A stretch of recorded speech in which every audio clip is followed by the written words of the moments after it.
Dahlman, the principal here at St. Peter Catholic School, and it is a true honor to welcome you all here tonight to celebrate our school as one parish and school community. And it is a beautiful sight to see a sold-out crowd before me. This is our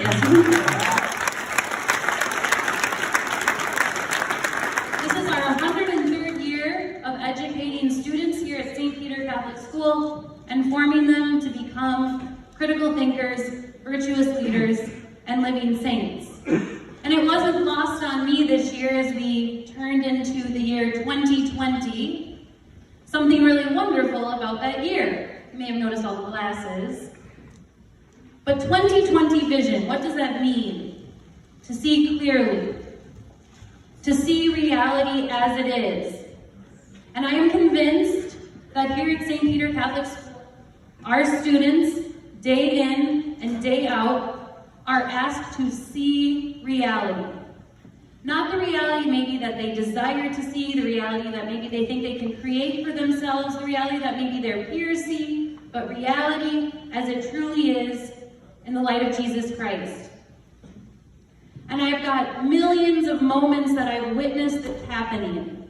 Just a few weeks ago, I went down to the bathroom to wash my hands because we had a Go-Gurt explosion.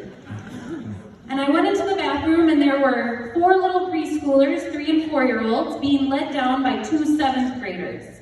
And these 2 7th graders, every single week on Tuesdays, helped those preschoolers pack up their lunches, wash their hands, button their pants, go to the bathroom, and gets them to catechesis of the Good Shepherd on time.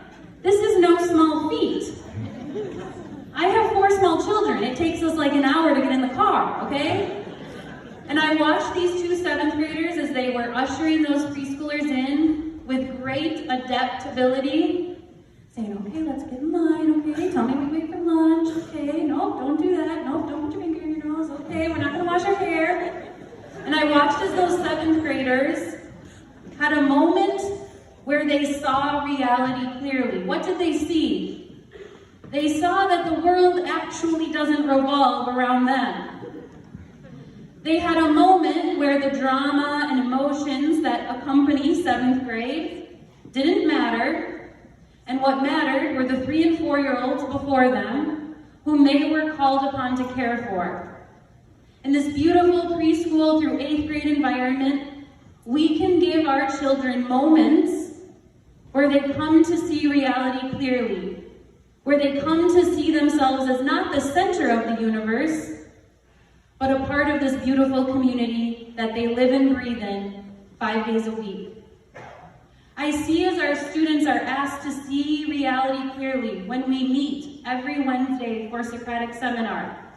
And our 5th through 8th graders, who are 10, 11, 12, 13, 14 years old, discuss the great truths of human existence.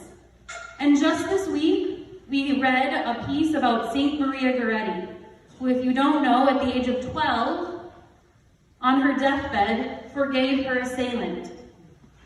And as we read this piece and learned more about Saint Maria Goretti's life, the students commented on the heroic virtue that they saw in Maria Goretti, or they didn't think that they could do it themselves. But what was most important and most impressive to me was when this 14-year-old student, when we were talking about forgiveness, and if you can only forgive when someone asks it of you and seeks apology, and that sometimes that's not the case, this 14-year-old said, you know, really when we forgive, it allows us to stop wasting unnecessary energy.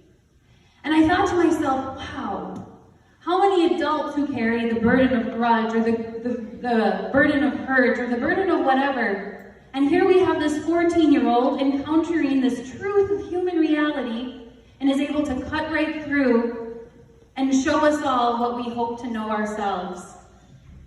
We give students every day a chance to grapple with reality in the light of Jesus Christ. And then, just a month ago, at Catholic Schools Week, we finally, and with much dragging of our feet, I don't know why, honored our faculty and staff in a unique way. And we honored them for their years of service here at St. Peter Catholic School. And before we did that, we talked a little bit about the meaning of the word vocation. And your children were very able to tell us that vocation is a calling, that everyone has one, that God has a purpose, that God has a destiny. Yes, you can get married, you can be a priest, you can be a nun, you can be single, but we are all called to something on this earth. And then we had our faculty and staff stand before our students, these witnesses of vocation. These individuals who see themselves serving the world, giving of their time and their talent in this particular way. And our students see that every single day. And so we did at this assembly what I'm going to do right here because I think it will be fun. We had all of our faculty and staff who have been here 1 year or more stand. That was your cue. Okay, wait, okay, you can pass, that's fine. All right, so here we are. All right, so we moved through. And we presented them with a small token of appreciation. My husband kept telling me, just give them cash. We didn't give them cash, and then finally he said to me, your staff is so weird, they don't want money. They probably will like what you do better. So we had everyone 1 year of service, and then we said, okay, 5 years of service.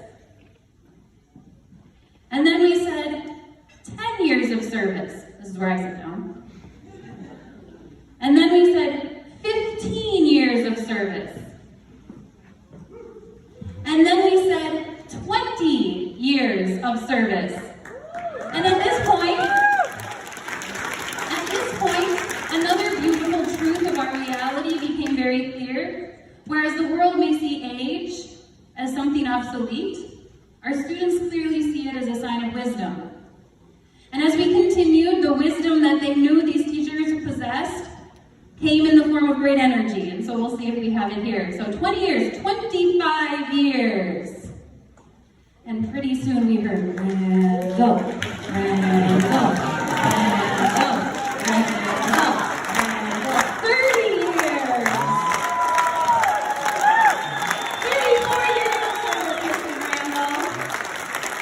What a beautiful testimony that our students see day in and day out. Not only of the wisdom in our building, but that vocation is meant for everyone, that we are made for something, that we are going somewhere, that our life has deep purpose. These truths of reality do not come into the focus in many places.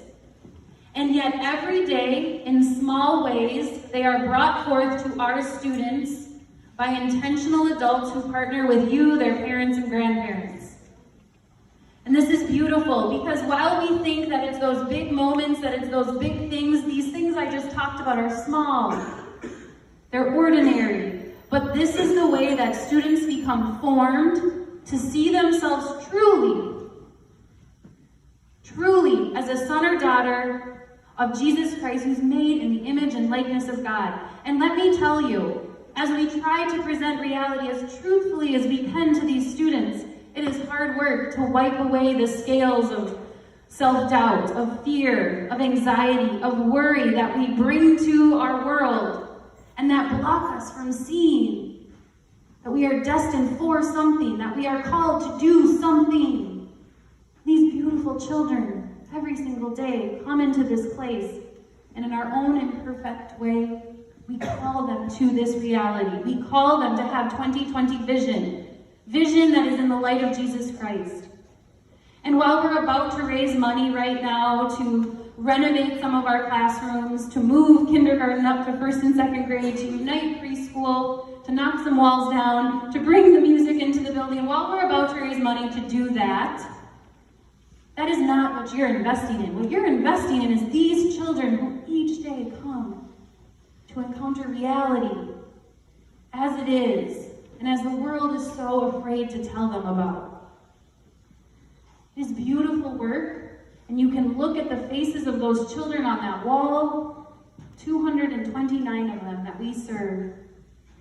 And it is an honor and a privilege to be entrusted with the education of your children. It is an honor and a privilege to serve these teachers, and it is an honor and a privilege to be the principal of St. Peter Catholic School, because every day I know I come to work, and in very small, but yet so important we are bringing the reality that is true to these children. And so I thank you for being here. I thank you for investing in this school, because the work we do is going to live on long after all of us are gathered here. Thank you so much.